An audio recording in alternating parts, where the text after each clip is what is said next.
मित्रों नमस्कार। पटना बिहार से मैं विवेक रंजन सोनभद्र अपने YouTube चैनल विवेक सोनभद्र पर आपका स्वागत करता हूँ। उम्मीद है आप सब अच्छे होंगे, खुश होंगे, सतर्क होंगे और अपने काम पर लगे होंगे। मित्रों, कश्मीर में जो 22 अप्रैल को आतंकी हमला हुआ, 27 बेसहारा लोगों को धर्म पूछकर मार दिया गया, वह इतना कठिन समय था कि वो अभी भी उसकी छाप हमारे समाज पर, हमारे देश पर पड़ी हुई है और वो पड़ी रहेगी बहुत दिनों तक। तो सरकार सक्रिय हुई है। देखिए क्या होता है।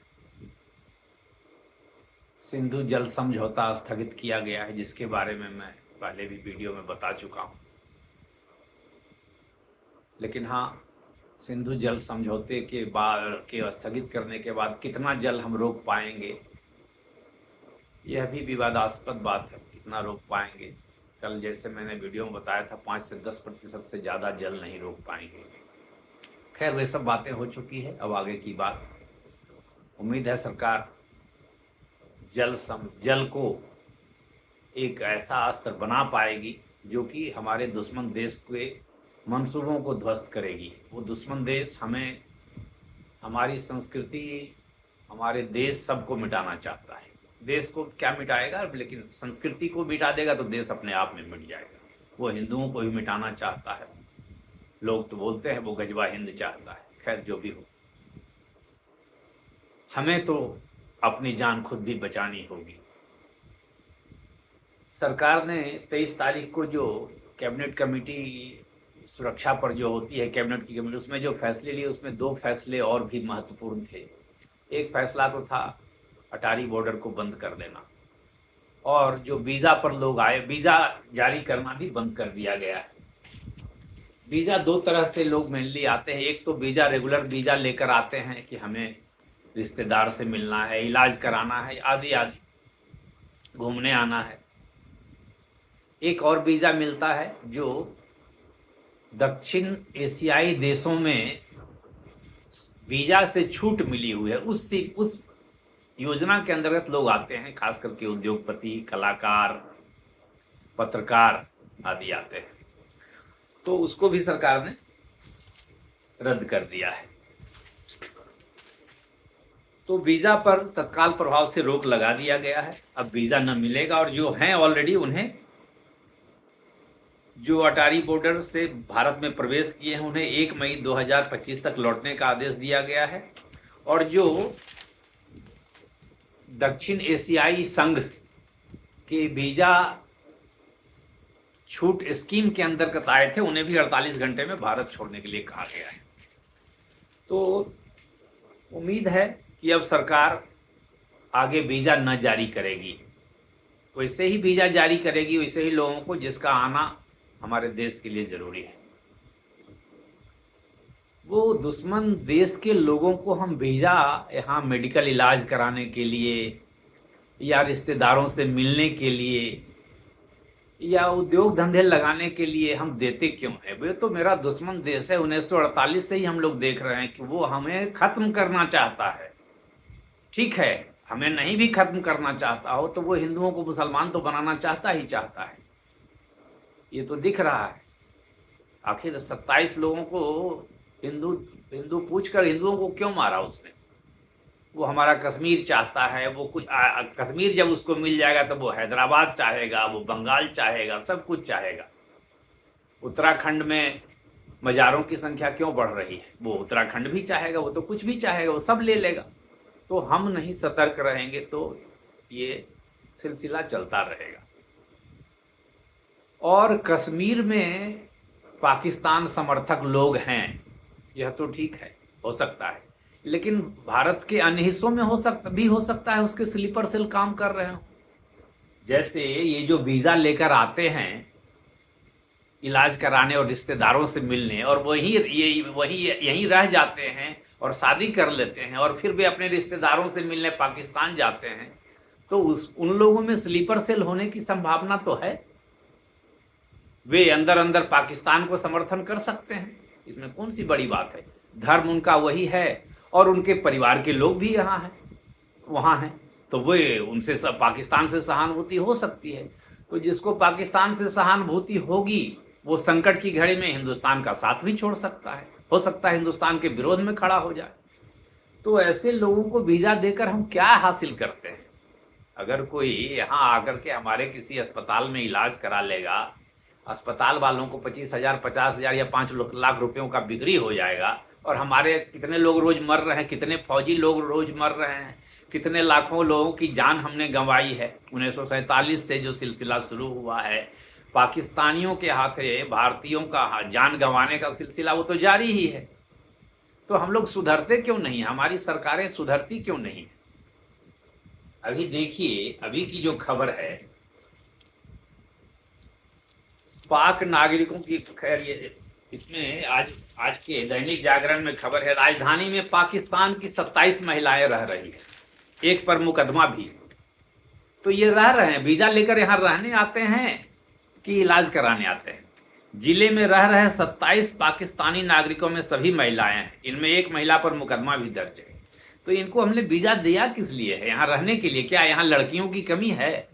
140 करोड़ लोगों के देश में लड़कियों की कमी तो नहीं है। तो यहाँ के लड़के वहाँ शादी करने क्यों जाते हैं? क्या चीज़ की कमी है? लड़कियों की कमी है, सुंदर लड़कियों की कमी है, पढ़ी लिखी लड़कियों की कमी है, कोई चीज़ की कमी तो नहीं है।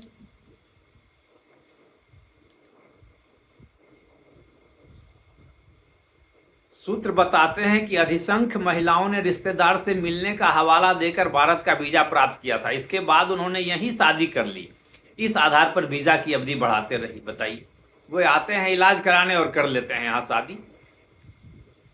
तो इसको रोकिए मोदी जी, अमित शाह जी, इसको रोकिए, ये सब सिलसिला बंद होना चाहिए।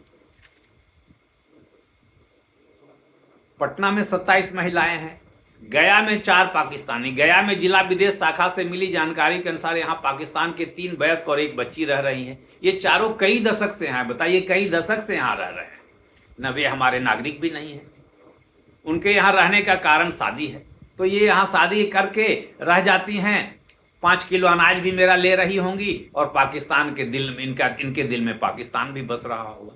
तो मोदी जी, आप 5 किलो अनाज भी दीजिए और 5 किलो गोली भी हम लोग को देते रहिए। ठीक है, दीजिए, कोई बात नहीं। हम लोग तो मरने के लिए ही पैदा लिए हैं। हम लोग को तो गांधी जी ने अहिंसा का पाठ भी पढ़ाया, महात्मा बुद्ध ने भी अहिंसा का पाठ पढ़ाया, अंबेडकर साहब ने भी संविधान का पाठ पढ़ाया, आप भी विश्व गुरु का पाठ पढ़ा रहे हैं, और हम लोगों के भाई बहनों की हत्या भी हो रही है कश्मीर में। तो ये सिलसिला बंद किया जाए हुजूर। ये इतने लोगों को वीजा देने की कोई जरूरत नहीं है। हमारे देश में खुद ही गरीबी है, खुद ही बेरोजगारी है। 85 करोड़ लोग तो 5 किलो अनाज पर रह रहे हैं, तो हम पाकिस्तानियों के लिए अनाज कहाँ से लाएंगे? इसलिए उनको ये वीजा का जो दुष्चक्र है उसके चलते जो ये 5 किलो अनाज भी ले रहे हैं, हो सकता है वोटर कार्ड भी बना लेंगे, हो सकता है इंदिरा आवास भी ले लेंगे, और उसके बाद स्लीपर सेल बन के पाकिस्तान की बढ़ोतरी के लिए काम भी करते रहेंगे। ये तो आपको देखना है, हम लोग तो बाहर में हैं हुजूर, हम लोग को तो ऐसी शंका हो रही है। तभी तो ठीक है, भाजपा के सरकार आने की पहले जो जगह जगह आतंकी घटनाएं हो रही थी, आप जो पटना में आए थे भाषण देने गांधी मैदान में, तो उसमें कैसे विस्फोट हो गया? ये देश विरोधी लोग आखिर हैं कौन? कैसे पहचानेंगे? पहचानिए। हम तो ये नहीं कह रहे हैं कि कौन देश विरोधी है, लेकिन पहचानिए, क्योंकि ये जहां हमारे प्रधानमंत्री आए हैं हमारे भारत के गांधी मैदान में, पटना के गांधी मैदान में, और वहां विस्फोट हो जाए तो जरूर पाकिस्तानियों को सह मिल रही है। आखिर क्रिकेट मैच में भारत जब हारता है तो पाकिस्तान जिंदाबाद के नारे कौन लगाता है? आखिर पाकिस्तान जिंदाबाद के नारे तो वही लगा रहा है जिससे पाकिस्तान से सहानुभूति है, हमसे सहानुभूति नहीं है। खाते हैं यहाँ का और सहानुभूति रखते हैं पाकिस्तान से। तो ये पाकिस्तान जिंदाबाद वालों को भेजिए यहाँ से बाहर, पकड़िए उनको। तो यह जो मुद्दा है कि हम लोग इन स्लीपर सेल से कैसे निपटेंगे, ठीक है सरकार ने कदम तो अच्छे उठाए हैं वीज़ा को रद्द करने का, और उम्मीद है यह सख्ती जारी रहेगी। हमारे यहाँ स्लीपर सेल नहीं रहने चाहिए, नहीं रहेंगे ऐसी उम्मीद है। और सरकार को जो भी कार्रवाई करनी हो करें। नदी जल समझौता स्थगित किया गया है, तो पानी को रोकने का कोई इंतजाम हो तो करें, अगर इंतजाम नहीं है तो इंतजाम आगे करें, बांध बनाएं, जो भी करें। पैसे की कमी तो आप बोलते ही हैं कि पैसे की कमी नहीं है देश में, ऐसे भी पैसे तो इनकम टैक्स ले ही रहे हैं, जीएसटी ले ही रहे हैं, टोल ले ही रहे हैं, सिक्योरिटी ट्रांजैक्शन टैक्स ले ही रहे हैं, कर्ज ले ही रहे हैं। तो लीजिए, हम लोग तो पैसे दे ही रहे हैं, जो भी करना हो करिए, लेकिन जान तो हमारी बचे। जो आएगा 5 को मारकर चला जाएगा, जो आएगा 40 सैनिकों को मार के चला जाएगा, ऐसा नहीं होना चाहिए। इसका तो कुछ इंतजाम हो। क्या इंतजाम होगा ये तो आप लोग सोचेंगे, लेकिन हाँ, हम लोग तो ये सलाह दे सकते हैं कि ये पाकिस्तानी रह क्यों रहे हैं यहाँ। हमारे यहाँ पाकिस्तानियों को यहाँ से भेजिए। हमारे यहाँ पाकिस्तानी या रोहिंग्या या बांग्लादेशी क्यों रह रहे हैं, कैसे रह रहे हैं? अगर पाकिस्तानी रह रहे हैं ऐसे, तो हो सकता है बांग्लादेश के भी ऐसे कई लोग रह रहे हों, जो इलाज कराने आए हों, शिक्षा प्राप्त करने आए हों और यहीं रह गए हों, जो अपने रिश्तेदार से मिलने आए हों और यहीं शादी करके, यहीं घर बसा के, यहीं आधार कार्ड बनवा के, यहीं वोटर ID कार्ड बनवा के 5 किलो अनाज भी ले रहे हों, इंदिरा आवास भी ले रहे हैं, और उसके बाद भी बांग्लादेश का गुणगान कर रहे हों। आखिर जब हमारी संसद ने वक्फ का कानून पास कर दिया, तो मुर्शिदाबाद में दंगे कौन कर रहा है? ठीक है, उनको विरोध है तो विरोध शांतिपूर्ण करेंगे। संसद ने पारित किया है कानून, सुप्रीम कोर्ट में समीक्षा चल रही है, तो ये क्या कहता है दंगे क्यों कर रहे हैं? ये कौन लोग हैं? ये स्लीपर सेल हैं, पाकिस्तानी हैं, बांग्लादेशी हैं, जो भी है इनको भगाया जाए, या यहाँ के लोग हैं तो उन्हें भी दंडित किया जाए। जब कानून संसद ने बनाया है तो वे ये लोग कैसे दंगे फसाद कर रहे हैं? ऐसा तो नहीं। इसका मतलब है कि पाकिस्तान समर्थक, बांग्लादेश समर्थक लोग हमारे यहाँ भरे पड़े हैं। अब वो कैसे आते हैं? अवैध रूप से आते हैं। यहाँ तो वैध रूप से, अभी वैध रूप से भी आ रहे हैं, वीजा लेकर आ रहे हैं, भले अब वो अवैध हो गए हैं। तो ये चीजें तो पहले से भी देखनी चाहिए थी। खैर, देर आए दुरुस्त आए। अगर अब भी हमको ये चीजें जानकारी में आ गई है तो इस पर अमल किया जाए और ईमानदारी पूर्वक अमल किया जाए। ये केवल दिखावे के लिए कार्रवाई नहीं होनी चाहिए। मेरा यही पूरे समाज से अनुरोध है, पूरे देश से अनुरोध है, सरकार से अनुरोध है, नौकरशाही से अनुरोध है। तो मित्रों, सतर्क रहिए। अपने जान माल का नुकसान आपको खुद आकलन करना होगा, क्योंकि इतने बड़े देश में और इतने भिन्न परिस्थिति वाले देश में, इतनी भाषाएं, इतने तरह के चेहरे मोहरे वाले लोग, इतने तरह के धार्मिक अनुष्ठान और धार्मिक विचारों वाले लोग के बीच में हम लोग रहते हैं। ठीक है, हम लोग को मिलजुल कर रहना है, स्वाभाविक है हमारे देश के। लेकिन हाँ, हमारे देश के जो लोग नहीं हैं, वो यहाँ जो देश के लोग बन करके ऊपर से देश के लोग बने बैठे हैं, और अंदर अंदर वे क्या कर रहे हैं ये तो पहलगाम में ही पता चला। भारत के लोग 2-4 लोग उसमें शामिल थे, जैसी कि खबरें आ रही है। तो इस पर विराम लगाया जाए, पूर्ण विराम लगाया जाए, विराम नहीं पूर्ण विराम लगाया जाए। तो मित्रों, आज मैंने अपनी पीड़ा ही व्यक्त की है। मुझे भी देश की चिंता है, बिहार की चिंता है, पटना की चिंता है, इसीलिए मैंने ये सब बातें कही है। मुझे उम्मीद है कि मैंने कोई गलत बात नहीं कही, ये मेरे अपने विचार हैं। अगर कुछ गलती हो तो आप बता देंगे, मैं माफ़ी मांगने के लिए तैयार हूँ। मुझे ऐसा लगा, हो सकता है मैं गलत हूँ, तो मैं इसके लिए क्षमा प्रार्थी हूँ। लेकिन अभी तक तो मुझे कोई गलती सूझी नहीं है। अगर गलती सूझे तो ज़रूर हमें बताइए।